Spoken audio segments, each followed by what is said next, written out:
analisis sensori 2, kemudian analisis sensori 1, sensori pertemuan 1. Oke, ini kemudian saya bagi.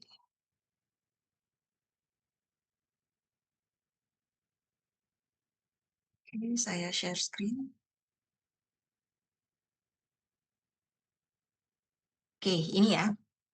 Jadi ini nggak bisa saya slideshow ya, karena ini kan saya split layarnya, screen-nya saya split, jadi nggak bisa saya slideshow. Mudah-mudahan Anda bisa melihat.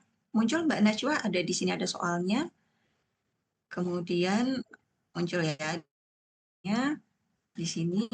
Kemudian di sini SPSS-nya ini apa istilahnya? Inputan data satu-satunya, tapi nanti ketika Anda ingin mengolah datanya di apa namanya?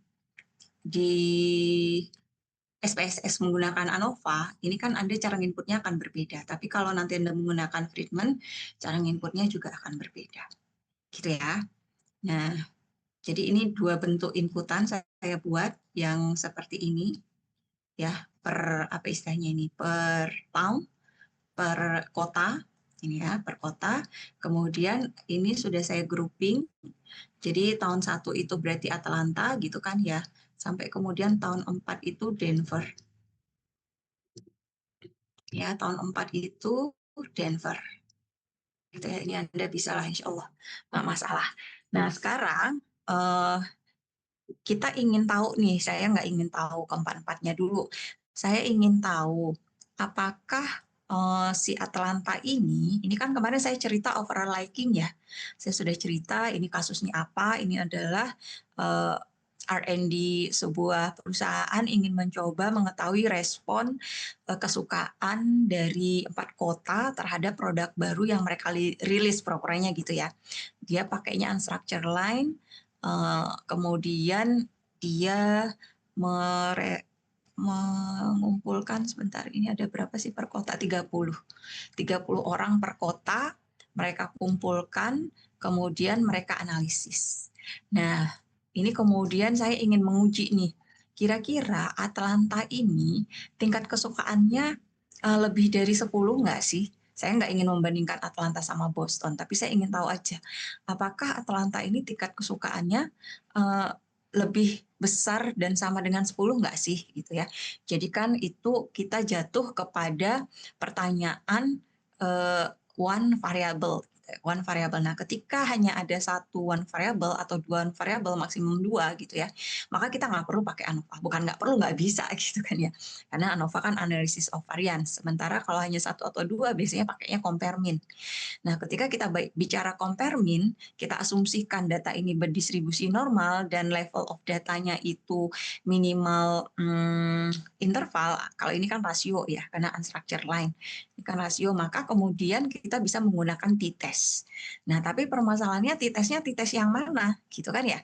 Karena kan kita hanya ingin tahu Atlanta saja nih.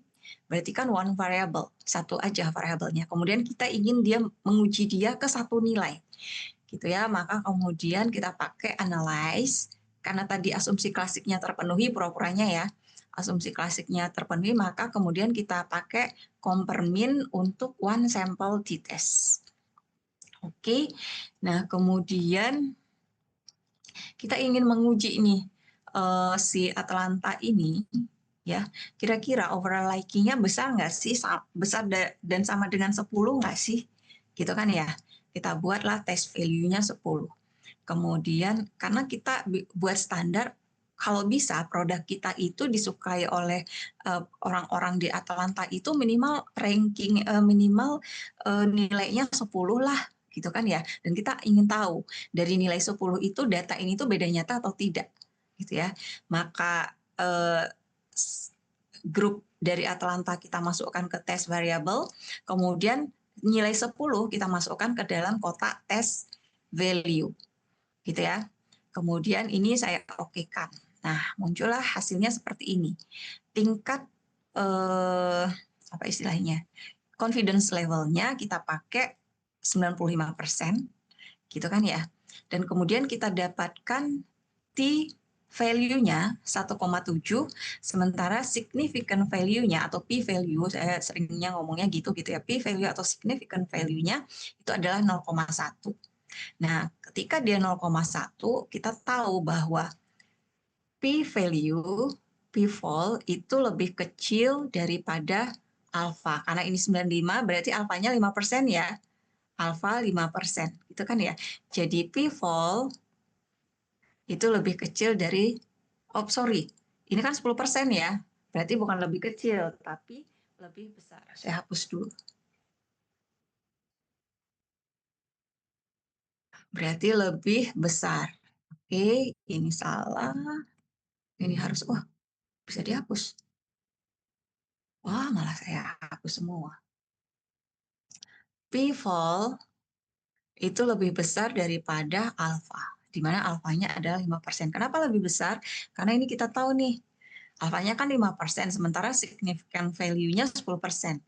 Berarti kan dia lebih besar dari alfa. Itu artinya apa? Artinya kita bisa bilang kita tidak punya alasan untuk tolak H0, gitu ya, maka kita terima dia. Jadi dia dengan 10%, rata-rata data kesukaan Atlanta itu ya kurang lebih 10, gitu kan ya.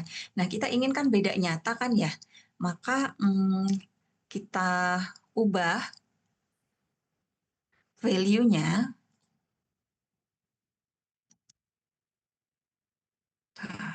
Saya share lagi. Kita ubah value-nya, kalau gitu kalau 10 kayaknya enggak deh. Bagaimana kalau 6? Gitu kan ya. Anda ingin tahu bagaimana kalau 6, maka kemudian Anda analyze, kemudian compare mean, kemudian one sample t-test, kemudian Anda turunin tuh standar Anda. 6 aja deh, gitu kan ya. Kemudian Anda cek. Nah, di sini terlihat bahwa mean-nya, tadi kan ini min-nya 10 ya. Berarti dengan 10 dia more or less sama gitu kan, tidak beda nyata. Kita tidak punya cukup alasan untuk menolak H0, maka kita terima dia yang mengatakan ya dia memang 10 gitu. Tidak beda nyata dari 10. Nah, tapi kemudian ketika kita bandingkan dengan 6, tadi saya masukkan 6 ya, maka kita dapatkan significant value-nya 0,0000 sekian gitu ya. Artinya sangat-sangat kecil, p-value-nya itu sangat-sangat kecil banget dari alfa. Gitu kan ya, sehingga kita katakan kita punya cukup alasan yang kuat untuk mengatakan, untuk menolak H0 yang mengatakan mu1 sama dengan mu2 atau nilai dari 2, yang mana itu dari tadi single value ya, atau terima hipotesis lawannya atau H1, di mana yang menyatakan mu1 tidak sama dengan mu2 atau value-nya. Gitu kan ya. Nah, kalau tadi kan kita membandingkan 10 dibandingkan 10,557. Ingat ini compare mean ya, jadi yang dibandingkan itu adalah mean, maka kita katakan dia nggak beda nyata. Ya, dia 10 lah, maka kemudian kita terima H0. Tapi kemudian ketika kita turunkan, kita bandingkan dengan 6, ternyata dia beda nyata, karena p-value-nya kecil banget. Sehingga kuat dugaan kita mengatakan, kita dengan yakin mengatakan, oh iya nilai 10 ini beda nyata dengan 6, dan dia jauh lebih besar daripada 6. Sehingga kalau standar kesukaan kita itu penerimaan konsumennya adalah 6, maka kita dengan yakin nih merilis produk kita di Atlanta. Karena itu 10 dan 10 beda nyata dengan 6. Gitu ya. Nah, itu untuk saya independent sample t-test. Nah, yang saya jelaskan ini nanti Anda harus bisa membuatnya dalam tugas. Nanti saya jelaskan. Oke, jadi kalau Anda mengikuti perkuliahan ini dengan baik, tidak tidur-tiduran, sebenarnya tidur-tiduran nggak masalah sih asal ngikutin. Tidak tertidur gitu ya. Tidak tertidur, insya Allah untuk tugas Anda gampang. Kemudian ini kita lanjut ya. Kemudian saya berikutnya ingin bandingin nih Atlanta dengan, atau kita jangan Atlanta lagi deh, kita pindah. Kalau tadi one sample t-test, kita kemudian ingin membandingkan 2 sampel, 2 independent sampel. Dia apa istilahnya? Dia 2 sampel tapi independen, gitu ya. Maka kita jatuh kepada t-test yang independen, two independent sample t-test. Maka di sini kita maju contohnya ya. Saya tutup dulu. Ini hasilnya saya tutup dulu aja ya. Ya, tapi nanti kita perlu nggak sih Pak? Tutup aja. Nah. Oke, sekarang kita lanjut ke soal berikutnya.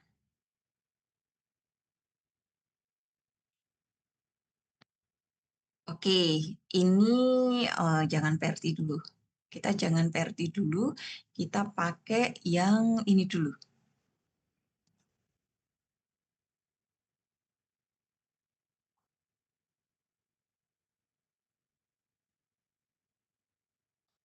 Oke, soalnya saya tulis aja ya, ini ternyata Excel-nya itu, ini nggak apa-apa ya, soalnya begini, karena nanti kalau kita rubah, ini kalau teman-teman lihat kan beda ya datanya, tapi anggap saja ini data dari ini itu, anggap saja data dari ini ya. Ini kemarin sudah saya rubah-rubah jadi berbeda sama ininya, sama PPT-nya. Nggak apa-apa ya. Yang pasti ini ada 1, 2, 3, 4, 5, 6, 7. 7 data sama. Kemudian itu N1, N1 sama dengan 7. Kemudian N2-nya 9. Coba kita hitung. 1, 2, 3, 4, 5, 6, 7. Oh, malah 8. Nggak apa-apa lah. Atau kita tambah satu lagi aja biar Anda.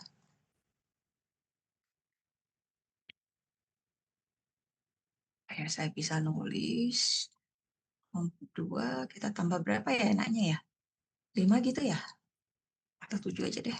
Oke.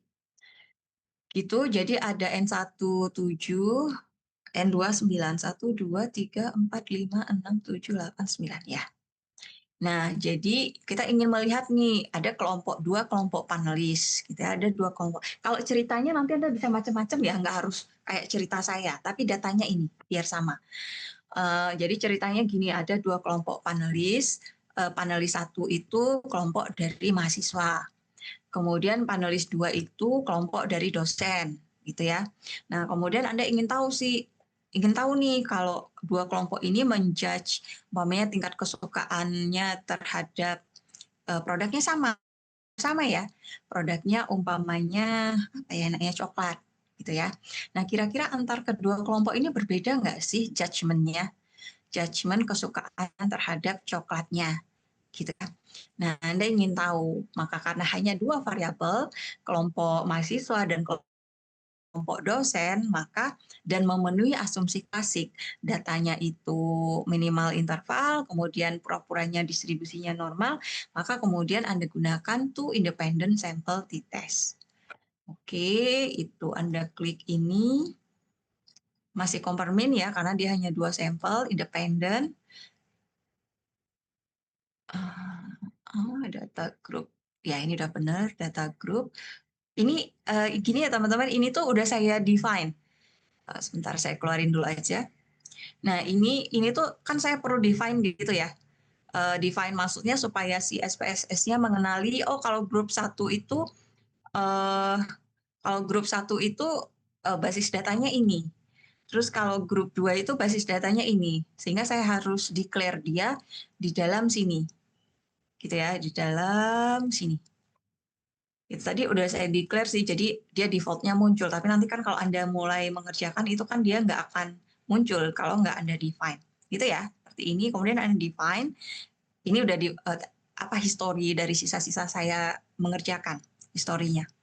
Kemudian Anda tinggal continue gitu ya. Kemudian Anda okekan. Nah, ini hasilnya. Ya, jadi yang Anda lihat itu nanti adalah karena ini tidak manual gitu ya, ini pakai software, Anda nggak usah baca t-value-nya. Kalau kita manual kan yang kita baca ini, kemudian t-value-nya berapa, kemudian dibandingkan dengan t-hitungnya. T-hitungnya berapa, kemudian dibandingkan dengan t-tabelnya. Nah, karena kita menggunakan SPSS, udah kita langsung aja lihat p-value-nya. Itu ya. Nah, ini kalau Anda lihat, ya, ada satu tambahan lagi dalam apa istilahnya, dalam t-test ini yang kemarin lupa saya sampaikan, tapi karena SPSS ini menggunakan ini gitu ya, menggunakan ini, maka saya perlu menjelaskan juga. Ada yang namanya equality of variance assume. Jadi karena minimal interval gitu kan, ya dia boleh berbeda sih, tapi perbedaannya itu equal gitu. Jadi nggak boleh yang dia tuh bedanya jauh banget gitu ya. Jadi equality of variance itu assume. Nah, kalau seandainya itu tidak terpenuhi, maka Anda pakai yang ini. Equality of variance not assume. Gitu ya. Nah, ini kalau di Rancop ini nanti kita bahas Leuven test ini, nanti kita bahas Leuven test of equality of variance. Tapi karena ini belum ke rancangan percobaan, jadi kita cukup baca, asumsikan saja dia variance-nya equal. Gitu ya, udah kita asumsikan equal saja. Maka kemudian yang Anda baca itu adalah ini. Ya, yang Anda baca itu adalah ini, kebetulan sama ya. Nilainya significant value-nya ini sama ini tuh sama. Tapi kalau umpamanya di T value, Anda bisa melihat dia sedikit berbeda. Dan perbedaan sedikit itu bisa jadi membawa Anda kepada keputusan yang berbeda. Gitu ya. Nah, kemudian kita lihat significant value-nya atau V value-nya ternyata kecil banget, 0,001 atau 0,1%. Sementara kita bandingin dengan alpha 5% kan ya. Kita bandingin dengan alfa 5%, maka kemudian kita katakan antara dosen, judgement hasil dosen dengan judgement hasil mahasiswa itu berbeda. Nah, kalau kemudian saya tanyakan ke Anda, siapa yang lebih tinggi memberi nilai, gitu kan ya? Siapa yang lebih tinggi memberi nilai? Maka Anda lihat nih, ini min-nya. Oh, ternyata yang lebih tinggi memberi nilai itu dosen, karena dosen rata-ratanya memberi nilai 7, sementara mahasiswa rata-ratanya memberi nilai 4, dan dia beda nyata. Gitu ya. Maka kemudian saya katakan dosen itu lebih baik membeli nilainya, lebih murah hati gitu ya. Lebih murah hati memberi nilainya dibandingkan mahasiswa gitu ya. Seperti itu. Jadi tidak apa istilahnya, tidak seketat, tidak sepelit mahasiswa dosen itu memberikan nilai, pura-puranya begitu ya. Jadi teman-teman hati-hati, sering sekali ketika ujian skripsi gitu ya, mahasiswa tuh suka bilang gini, oh tidak terdapat, ini pura-puranya hasilnya tidak beda nyata ya, oh tidak terdapat beda nyata antar penilaian dua kelompok gitu ya. Karena apa? Karena p-value-nya ini pura-puranya p-value-nya 0,1 gitu ya, 10% ya. Karena p-value-nya itu lebih besar daripada alfa. Tidak terdapat perbedaan antar kelompok. Tapi kemudian ketika analisis itu teman-teman bilang gini, tidak terdapat perbedaan antar kelompok di atasnya ya. Kemudian di bawahnya teman-teman bilang gini, ternyata dosen itu memberikan nilai lebih tinggi daripada mahasiswa. Gitu. Loh, di atas itu tadi teman-teman udah bilang tidak terdapat beda nyata, terus kenapa di bawahnya teman-teman bilang dosen itu memberikan nilai lebih tinggi? Kalau teman-teman sampai keputusan dosen memberikan nilai lebih tinggi, itu berarti beda nyata. Gitu ya. Nah, jadi sering salah itu mahasiswa di situ. Saya nggak tahu kenapa, padahal sudah sering saya jelaskan ini ketika statistik. Ketika membahas statistik tools di Rancop. Gitu. Dan bahkan di analisis sensoris juga kita masih bahas statistik tools. Oke, seperti itu ya. Dua sampel independen sudah. Nah, sekarang kita bergerak ke ini permasalahannya pair, gitu ya. Jadi ujinya itu pair antara hasil pengujian 1 dan hasil pengujian 2, gitu ya. Nah, redaksionalnya nanti Anda cerita, monggo terserah ceritanya apa. Kalau saya kemarin saya kasih contoh visualisasi daging di bawah di tempat display, apakah pakai light penerangan warna merah atau pakai light warna putih, red or white, gitu kan ya, red or white. Nah, apakah terdapat efek penerangan itu terhadap kesukaan atau terhadap minat beli, apalah namanya, dari konsumen, gitu ya.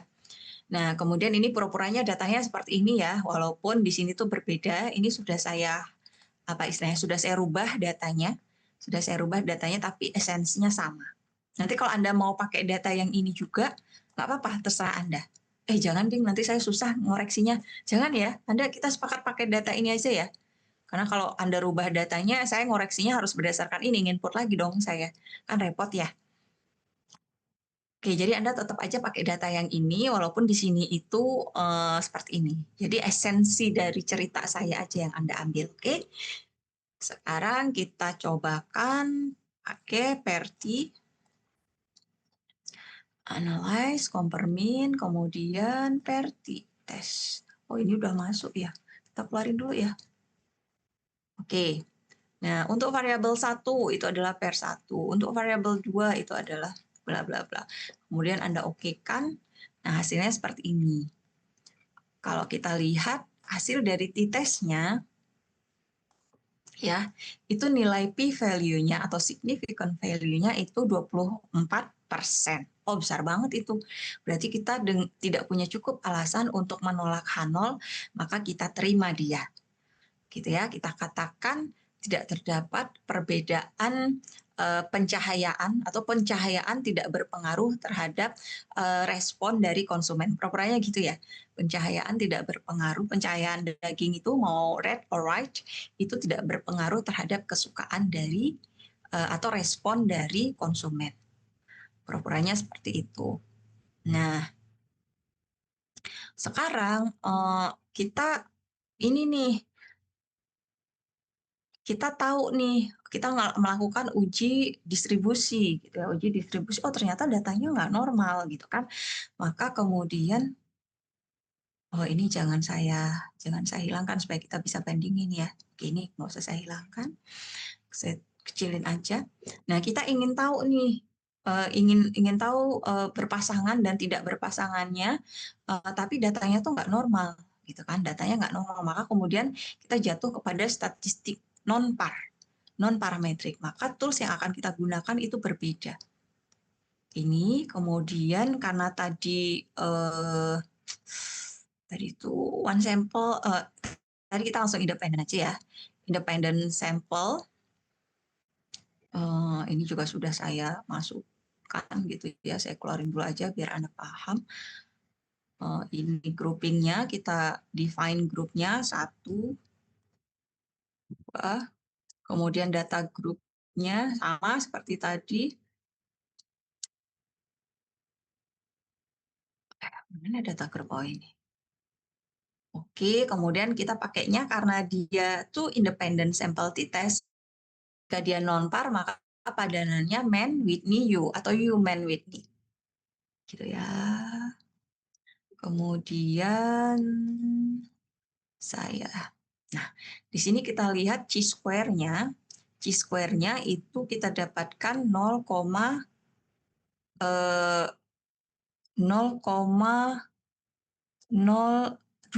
Oh, sorry. Significant value-nya, dia pakainya two tail ya. 0,02. Oke, grouping variable. Tadi kita sebentar, itu independent sample t-test. Kalau itu kita balik lagi ke atas ya. Tadi dapatnya berapa ya p-value-nya? Kalau pakai t-test. Oh, 0,01. Jadi dia lebih mirip ke yang corrected-nya ya. 0,01. Jadi dia mirip nilainya sama yang corrected ties-nya itu.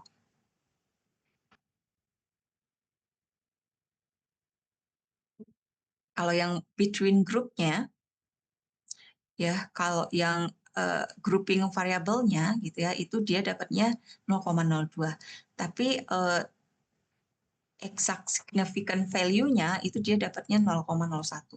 Jadi kalau Anda lihat sebenarnya hasil dari untuk kasus ini ya, untuk kasus ini bisa jadi kasus yang lain berbeda. Sebenarnya untuk kasus ini tuh Anda pakai non-par pun atau Anda pakai parametrik pun itu membawa Anda kepada keputusan yang sama. Tapi tetap saja Anda perlu apa ya istilahnya memastikan bahwa tools yang Anda gunakan itu tepat. Gitu. Ini tadi Wilcoxon, Man Whitney You, maaf.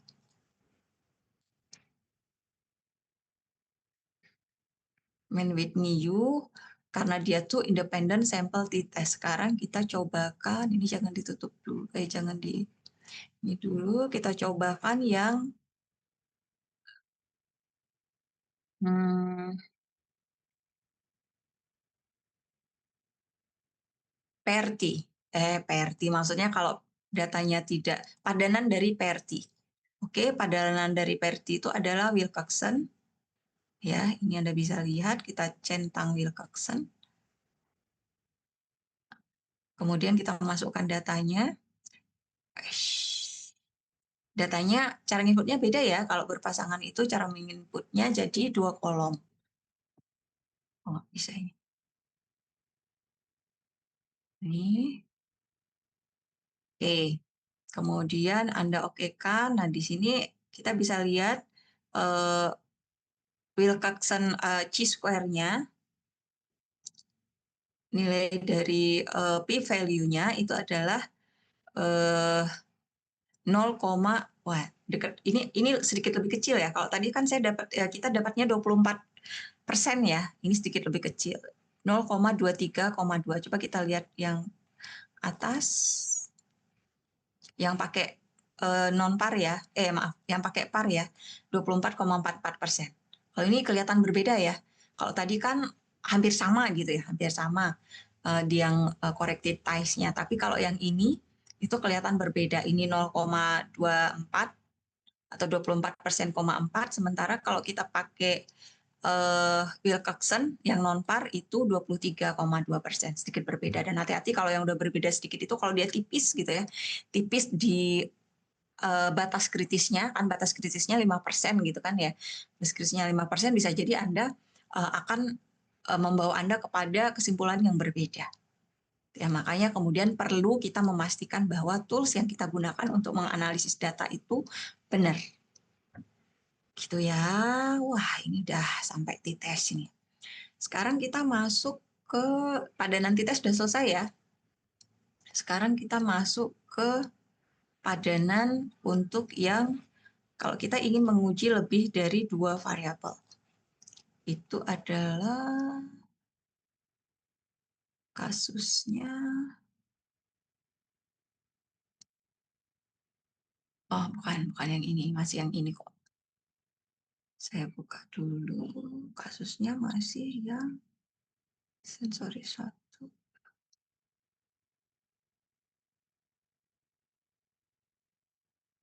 Kalau nggak bisa ya saya klik.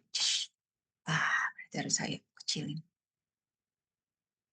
Kecilin, analisis sensoris.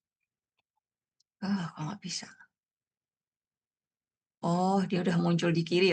Ternyata dia berpindah. Dia berpindah, saya kok bingung. Ya, saya pindahin aja ya. Oke. Nah, seperti ini. Jadi ini karena saya mau membandingkan semua gitu ya. Kan saya nggak bisa lagi nih pakai t-test karena kan ada 4 data nih. Ada ada data Atlanta, ada data Boston, ada data Chicago. Dan saya ingin tahu overall liking-nya, apakah mereka berbeda. Dan kalau berbeda, yang mana yang lebih tinggi. Kan gitu ya.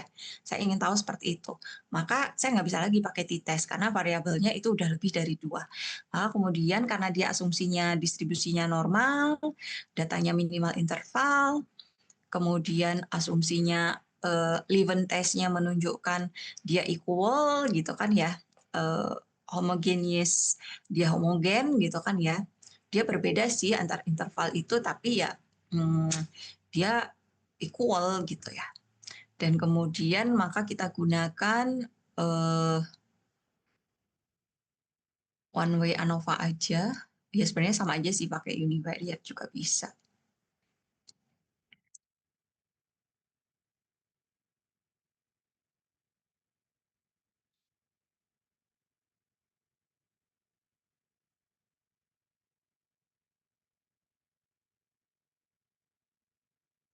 Oh, ini aja kita pakainya univariate aja ya. Saya ulangi lagi, analisis univariate.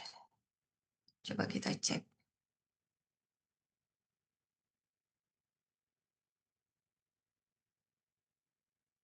Fit factor.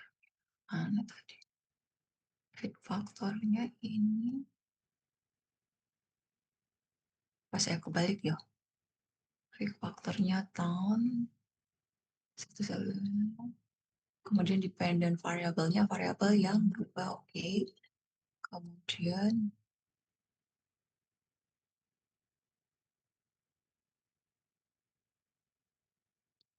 Continue.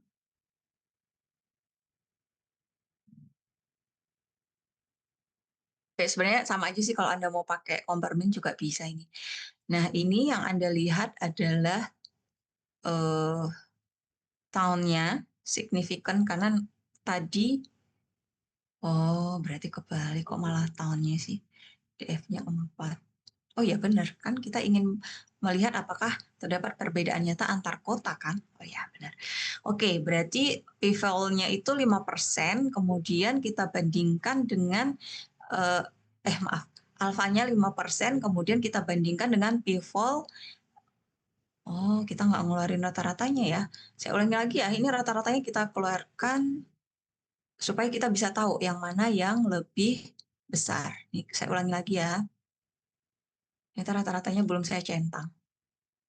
Analyze.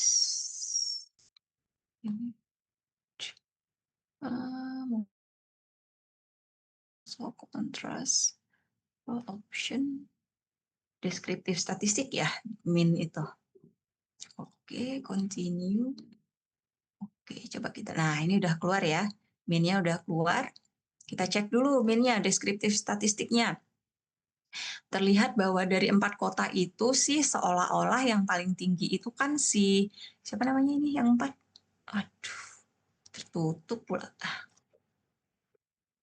Denver.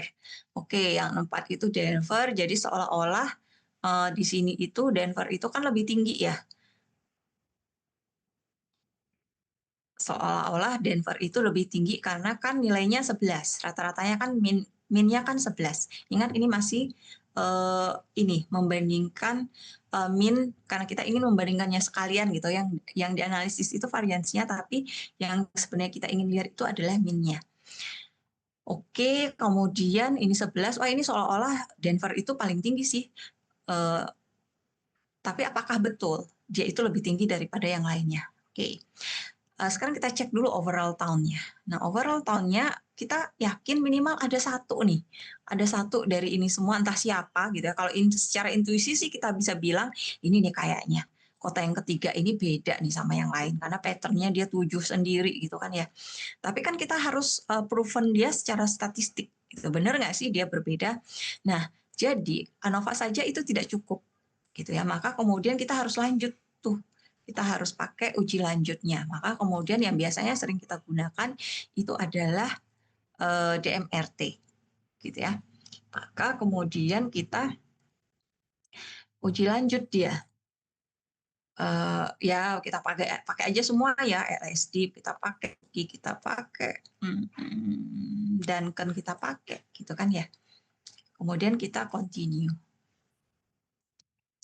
Oke, kemudian kita dapatkan hasilnya seperti ini. Jadi dia beda nyata, ya. Dan kemudian kita cek siapa sih yang berbeda nyata, gitu kan ya. Nah sebenarnya paling enak itu memang pakai DMRT. Saya senangnya pakai DMRT atau Tuki itu bacanya lebih mudah. Kalau ini kan bacanya ribet ya. Nah lebih enak ini aja ya, biar kita mudah membacanya. Nah di sini kita bisa lihat bahwa si tahun tiga itu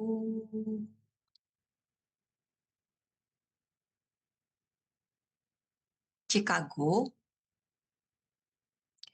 Ya, Chicago itu dia beda nyata, ya beda nyata dengan semuanya, ya dengan yang lainnya. Dia sendirian tuh berbeda nyata. Artinya apa? Di Chicago inilah kalau kita lihat kan nilainya 7 ya, minnya kan 7. Di Chicago inilah respon konsumen terhadap produk baru kita itu likingnya paling rendah karena dia berbeda dengan yang lainnya. Gitu kan ya.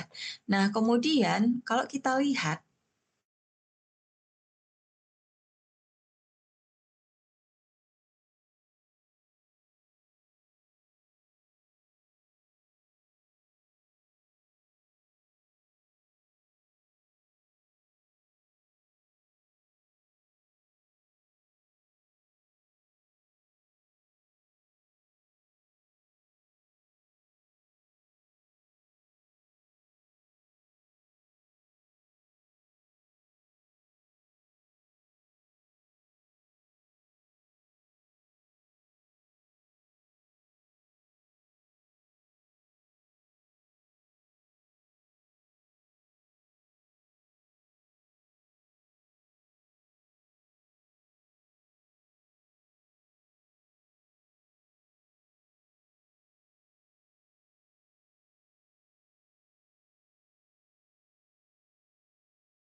kemudian Anda centang Kruskal-Wallis, kemudian Anda okekan. Nanti kita bisa langsung bandingkan dengan ANOVA. Nah, kalau kita lihat hasilnya sebenarnya sama ya, 0,0 sekian juga kan ya. Kalau kita lihat hasil ANOVA-nya, mana tadi ANOVA-nya untuk yang, nah ini kan kalau kita lihat, oh ini datanya berbeda kok ya, nggak bisa kita samakan. Oke, kalau Anda ingin mengujinya pakai ANOVA, kita gunakan data, ini tadi data tahun nggak sih?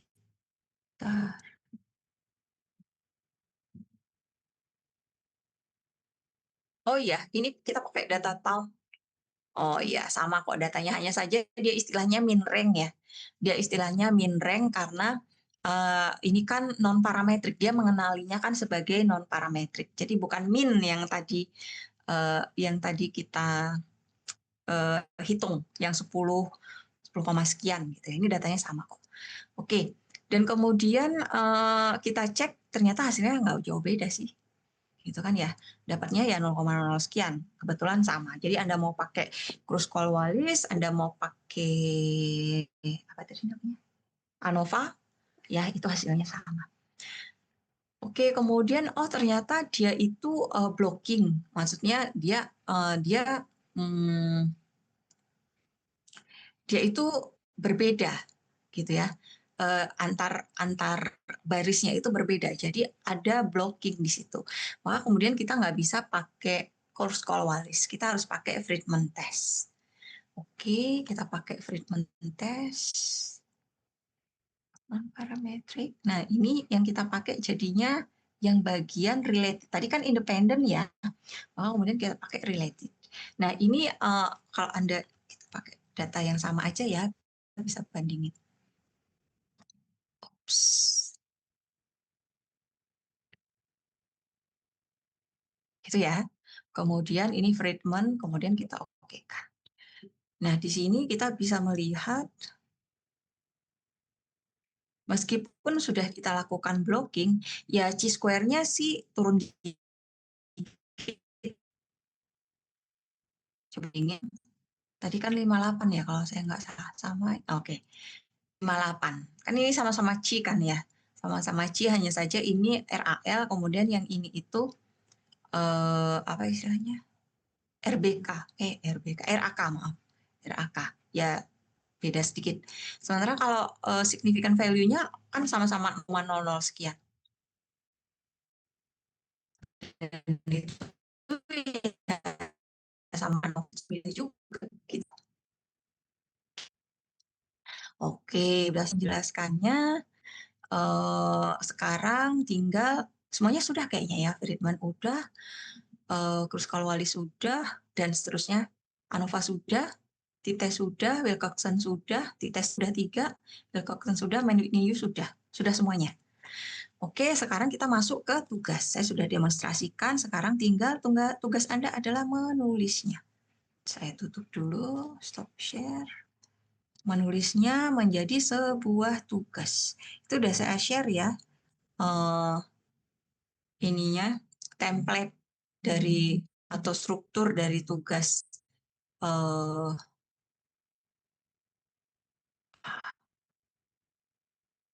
Saya tulis di sini. Dia begini. Saya aja.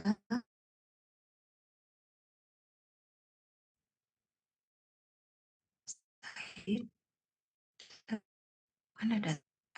Oke. Sampai salah ya, nanti kalau salah berarti Anda nggak memperhatikan. Oke, yang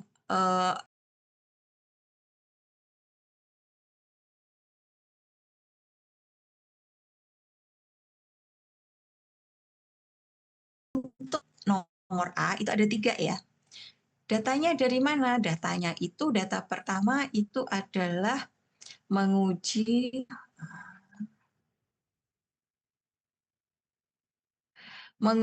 tingkat kesukaan Atlanta, persis seperti tadi. Menguji tingkat kesukaan Atlanta apakah sama dengan atau tidak sama dengan tadi 10 ya, sekarang kita turunkan menjadi 9. Ya, jadi ini ingat 9. Ya, kalau Anda salah berarti Anda nggak mendengarkan. Kemudian umpamanya Anda ngisi tes value tesnya 10 gitu ya. Maka kemudian Anda berarti saya coret tugasnya salah. Gitu kan, untuk Atlanta. Oke, kemudian itu independent sample t-test untuk siapa? Untuk Boston dan Chicago. Gitu ya. Ini untuk Boston versus Chicago. Oke. Kemudian Perti. Nah, Perti itu Anda pakai yang ini. Perti itu Anda pakai yang ini. Oke, ceritanya terserah Anda. Ceritanya apa terserah Anda, pokoknya datanya ini. Nah, kemudian berikutnya dengan cara yang sama, Mann-Whitney-U dan Wilcoxon test. Pakai data ini. Oke, pakai data ini untuk t-test dan Mann-Whitney-U. Dan kemudian kita lanjut ya. Ini jadi saya ulangi lagi, ini kan ada 2 ya. Ini adalah untuk Perti ya, padanannya Wilcoxon. Kemudian ini adalah untuk two independent sample t-test, padanannya adalah Mann-Whitney-U. Gitu ya. Kemudian soal yang ketiga, si ini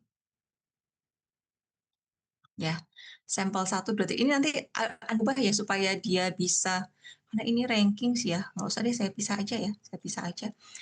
Yang kalau umpamanya Anda pakai ANOVA, pakai data ini. Kemudian kalau umpamanya Anda mau menguji Kruskal-Wallis sama Friedman test, Anda pakai data ini. Nanti Anda sesuaikan ya supaya dia bisa diolah untuk Kruskal-Wallis. Apa udah saya ini belum ya? Coba. Oh, belum ada. Berarti Anda bikin sendiri nanti. Supaya dia bisa dibaca oleh Kruskal-Wallis.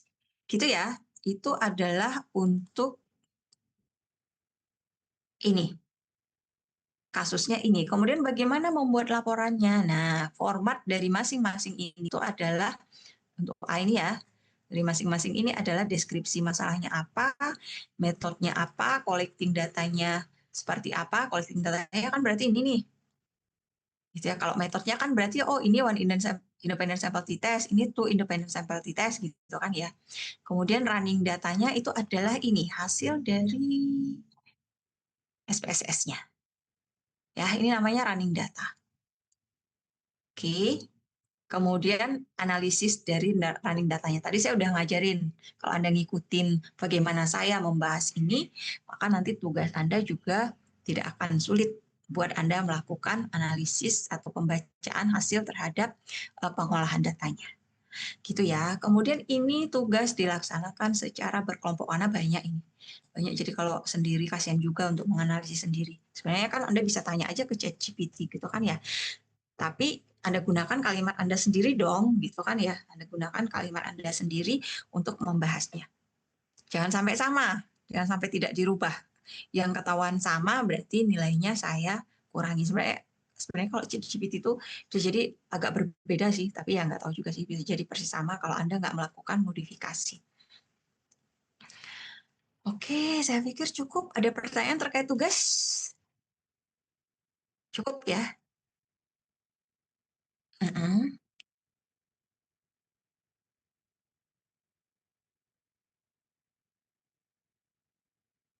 Oh, bukan dibuat sendiri datanya itu, yang 4 itu, tapi kan untuk Kruskal-Wallis itu kan inputnya nggak kayak gitu. Kan inputnya ke bawah itu, kalau Kruskal-Wallis itu. Gitu kan. Cuman kan tadi saya belum punya tuh data yang inputnya ke bawah. Coba kita lihat.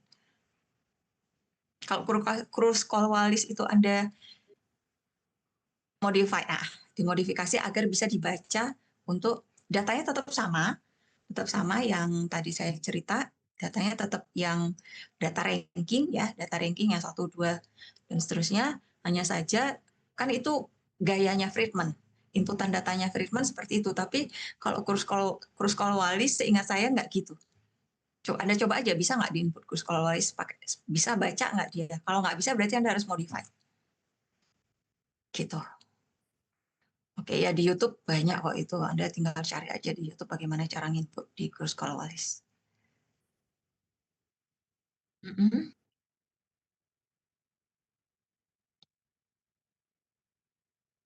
Ini kan tadi ada 4 layer ya, ada 4, berarti satu kelompok 4. Jadi kan nanti deskripsi. Gimana?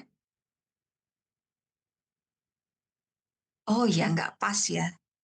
Nggak pas ya. Hmm, ya berarti nanti, tapi ini kita 37 ya. Ya ini nggak pas sih. Kalau 36 sih pas, itu 9. 37. Berarti ada 2 kelompok.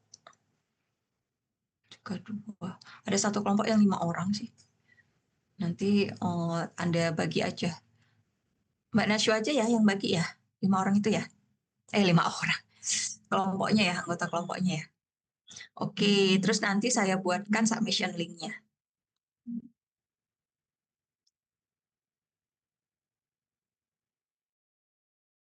Saya itu H-1, berarti kan malam sebelum pertemuan kita besoknya. Sekarang 12. 12 ditambah 7, 19. Kita setiap Jumat ya. Berarti 19 malam. Jumat itu 19 apa?